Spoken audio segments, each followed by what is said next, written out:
దేవుని నామం పేరట మీ అందరికీ నా వందనాలు. నీ సన్నిధిలో నేను అనే కార్యక్రమానికి మీ అందరికీ నా ఆహ్వానం పలుకుతూ ఉన్నానండి. ఈ దినము దేవుడు మనకు అనుగ్రహించిన నేటి వాగ్దానాన్ని ఇప్పుడు మనం చదువుకుందాం. జకర్యా గ్రంథము 9వ అధ్యాయము 12వ వచనము. జకర్యా గ్రంథము 9వ అధ్యాయము 12వ వచనం ఇప్పుడు మనం చదువుకుందాం. బంధకముల్లో పడి ఉండియు నిరీక్షణ గలవారులారా, మీ కోటను మరలా ప్రవేశించుడి. రెండంతలుగా మీకు మేలు చేసేదనని నేడు నేను మీకు తెలియచేయుచున్నాను. హల్లెలూయా. దేవుడి వాక్యం దీవించి ఆశీర్వదించునుగాక. ప్రియ సహోదరి సహోదరులారా, మరి నేటి దినమున దేవుడు మనకి అనుగ్రహించినటువంటి వాక్యాన్ని మనము విని గ్రహించిన వారమైతే నేటి దినమున దేవుడు మనందరితో ఒక మాటను సెలవిస్తూ ఉన్నారండి. హల్లెలూయా. ఆ మాట, బంధకములలో పడి ఉండియు నిరీక్షణ గలవారులారా. హల్లెలూయా. అవునండి, మనము వెళుచున్నటువంటి మార్గంలో కానివ్వండి, మనం అనుకున్నటువంటి పనిలో కానివ్వండి, మనకున్నటువంటి పరిస్థితుల్లో కానివ్వండి, మనము చుట్టబడి ఉన్నప్పుడు, బంధించబడి ఉన్నప్పుడు, బంధకములలో ఉండి కూడా మరి మనము దేవుని మీద ఆధారపడిన వారమైతే, హల్లెలూయా, అవునండి, విశ్వాసం ఉంటే గనక ఎలాంటి పరిస్థితి కూడా దేవుడి నుంచి మనల్ని వేరు చేయలేదు. మరి చాలామంది ఈ లోకంలో విశ్వసిస్తున్నాము అని అంటూనే లోకంలో పడిపోయిన వారిని అనేక మందిని మనం చూస్తూ ఉన్నాం.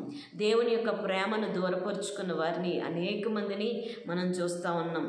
దేవుని యొక్క ప్రేమకు దూరమైపోయిన వారిని మనము అనేక మందిని చూస్తూ ఉన్నాం. అయితే ఈరోజు నీకున్న బంధకాలను నీవు పట్టించుకోకుండా, నీకున్న పరిస్థితులు నీ మీద ఏలుబడి చేస్తూ ఉంటే, ఈ లోకంలో ఉన్నటువంటి బంధకాలన్నీ కూడా నీ జీవితంలో కనబడుతూ ఉన్నప్పటికీ కూడా, నన్ను ఈ దేవుని ప్రేమ నుండి ఎడబాపువాడు ఎవడూ లేడు అన్నట్లుగా మరి నీ జీవితాన్ని దేవుని యొక్క సన్నిధిలో గడుపుతున్నావు, దేవుని యొక్క సహవాసంలో నిలబెట్టుకుంటూ ఉన్నావు. నాకు ఆధారము నా దేవుడే, నన్ను సృష్టించిన సృష్టికర్త ద్వారా తప్ప మరి దేని వలనను నేను ఈ బంధకముల నుంచి బయటికి రాలేను. నీ నిరీక్షణ గొప్పది. హల్లెలూయా. అన్నాడు మరి నీ విశ్వాసము గొప్పది అని ఆ యొక్క స్త్రీతో దేవుడు చెప్పినట్లుగా ఈరోజు మరి నీతో నాతో మరి మనందరితో మరి వాక్యము చూస్తున్నటువంటి మీ అందరితో దేవుడు గొప్ప మాటను సెలవిస్తూ ఉన్నాడండి. హల్లెలూయా. ఆ మాట, బంధకములలో పడి ఉండియు నిరీక్షణ గలవారులారా, మీ కోటను మరలా ప్రవేశించుడి. రెండంతలుగా మీకు మేలు చేశానని నేడు నేను మీకు తెలియచేయుచున్నాను. హల్లెలూయా.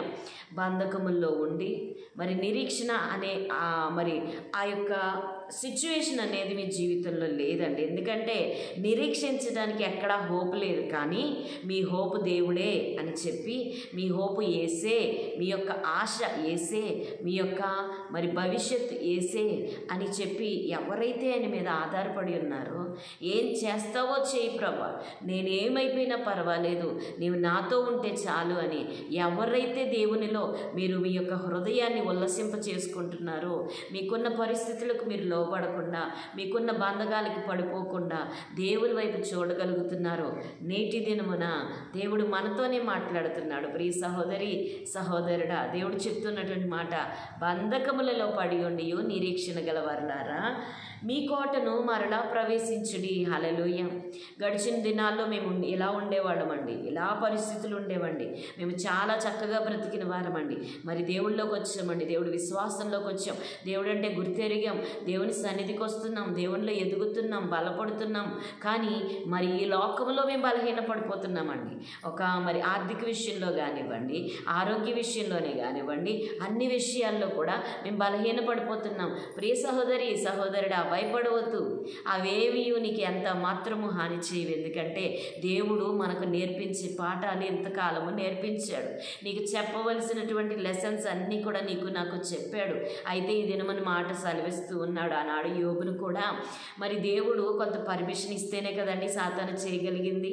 ఈరోజు నీ జీవితంలో, నా జీవితంలో, మరి మన అందరి జీవితంలో సాతాను యొక్క ప్రయత్నాలన్నీ ముగియబడ్డాయి.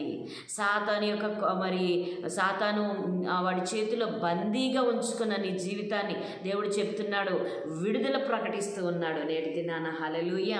అది ఆర్థిక భారమైనా, మరి కోర్టు సమస్యలైనా, మరి ఆరోగ్య సమస్యలైనా, ఇంటి సమస్యలైనా మరి ఎలాంటి సమస్యలైనా దేవుడు ఈ దినమున నీతోనే మాట్లాడుతున్నాడు. ప్రియ సహోదరి సహోదరుడా, దేవుడు మాట్లాడుతూ ఉన్నాడు. నీ కోటను నీవు మరలా ప్రవేశించుము.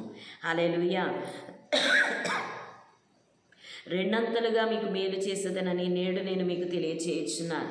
ఈ లోకములో నువ్వు అందరి వలె బ్రతికితే, మరి లోకములో ఉన్న వారి వలె నువ్వు పరిగెడితే నువ్వు చేసిన దానికి ప్రతిఫలం పొందుకునేవాడు. కానీ నేటి దినమున దేవుడు నీకు రెండింతలుగా ఆశీర్వాదాన్ని ఇస్తానని దేవుడు వాగ్దానం చేస్తూ ఉన్నాడు. హల్లెలూయా. ప్రియ సహోదరి సహోదరుడా, భయపడవద్దు, జడియవద్దు, అలయవద్దు. మరి నీవు నీ దేవుని సన్నిధిలో నువ్వు నిలబడి నీ యొక్క విశ్వాసాన్ని కనపరచావు గనక, దేవుని మీద ఆధారపడ్డావు గనక నేటి దినము నుండి దేవుడు నీ జీవితంలో గొప్ప కార్యములు చేయడం మొదలు పెడుతూ ఉన్నాడు. నేటి దినము నుంచే దేవుడు నీ జీవితంలో కార్యములు చేసి నిన్ను హెచ్చించబోతూ ఉన్నాడు. నీలో నీ జీవితంలో నీకు రెండింతల ఆశీర్వాదాన్ని తీసుకురాబోతూ ఉన్నాడు. లోకపరంగా ఉన్నవారు నిన్ను దాటి మరి 1 మైలు దూరం వెళ్ళి ఉండొచ్చు, నిన్ను 2 మైళ్ళు దేవుడు తీసుకెళ్ళబోతున్నాడు. హల్లెలూయా. ఈ లోకంలో ఉన్నవారు నన్ను దాటి ఎప్పుడో వెళ్ళిపోయారని నీవు అనుకుంటున్నావేమో. నీ జీవితంలో నువ్వు పడుతున్నటువంటి ప్రతి శ్రమకు తగిన ప్రతిఫలం లేదని చింతిస్తున్నావేమో.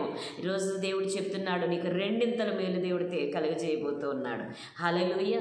కాబట్టి నేటి దినం నా దేవుడిచ్చినటువంటి ఇటు వాగ్దానాన్ని మన అందరము కూడా మరి జ్ఞాపకం చేసుకుని, ప్రభువా నువ్వు చేయదగిన దేవుడవు తండ్రి.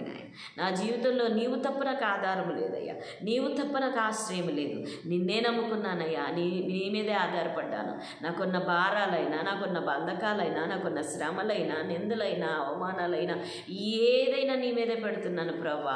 నేను పొందిన గాయాలు, నేను పొందిన అవమానాలు, నేను పొందినటువంటి శ్రమలు, నాకున్నటువంటి అప్పులు, నాకున్నటువంటి రోగాలు ఏదైనా కూడా యేసు నామములో ప్రభువా తని వాటన్నిటిని తొలగించి నేను పడిన కష్టాలన్నిటికీ కూడా ప్రభువా నాయన నీవే కదా తండ్రి. నాయన నాకు రెండింతల మేలు చేస్తానన్నావు, చేయవా ప్రభువా?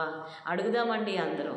ప్రభువా నీవు ఇచ్చిన వాగ్దానం నా జీవితంలో నెరవేరుస్తున్నందుకు నీకు స్తోత్రాలు యేసయ్యా అని ప్రతి ఒక్కరము తలలు వంచుకుని మరి వాక్యాన్ని హృదయంలో పెట్టుకుని బహుధైర్యముతో మనం ఎదురు చూసినట్లయితే దేవుడు ఖచ్చితంగా మా జీవితాల్లో దేవుడు గొప్ప కార్యం చేయబోతూ ఉన్నాడు. రెండింతల ఆశీర్వాదము దేవుడు మనకు దయచేయబోతూ ఉన్నాడు. హల్లెలూయా. హల్లెలూయా. కళ్ళు మూసుకుందామండి, ప్రతి ఒక్కరు ప్రార్థించుకుందాం.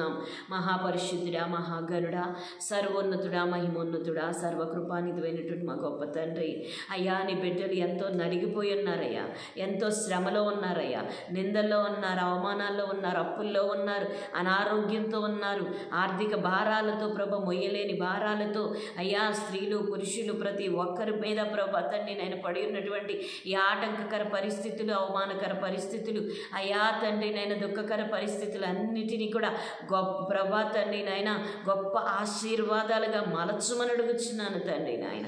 అయ్యా మీరు చెప్పారంటే చేసే దేవుడు అయి ఉన్నాం అయ్యా. మీరు చెప్పి ప్రభ వాటిని నాయన నాయన నాయన తండ్రి మా జీవితాల్లో జరిగించే దేవుడు అయి ఉన్నాం అయ్యా. నేటి దినమున ప్రభా నీ బిడ్డల జీవితంలో ఏదైతే కొదువుగా ఉందో, ఏదైతే సమస్యగా ఉందో, ఏదైతే ఆగిపోయిందో, ఏదైతే ప్రభా తండ్రి నాయన నీ బిడ్డల మీద భారముగా ఉందో వాటన్నిటి నుండి ప్రభా తండ్రి నేను కొట్టివేసి సంపూర్ణమైన ఆనందము, సంపూర్ణమైన సంతోషము, సంపూర్ణమైన బహుమానము, సంపూర్ణమైన సమృద్ధి నాయన నీ బిడ్డలకు దయచేసి అయ్యా దీవించి ఆశీర్వదించమని సకల ఆశీర్వాదములకు కారణభూతులమైన మీరే ప్రభా మీ బిడ్డల జీవితాల్లో గొప్ప కార్యము చేసి మా జీవితాల్లో ప్రభా మా అందరి జీవితాల్లో గొప్ప మేలుతో నాయన నింపమని నజరేయుడైన యేసుక్రీస్తు నామం పేరట అడిగి వేడి పొంది ఉన్నాము తండ్రి.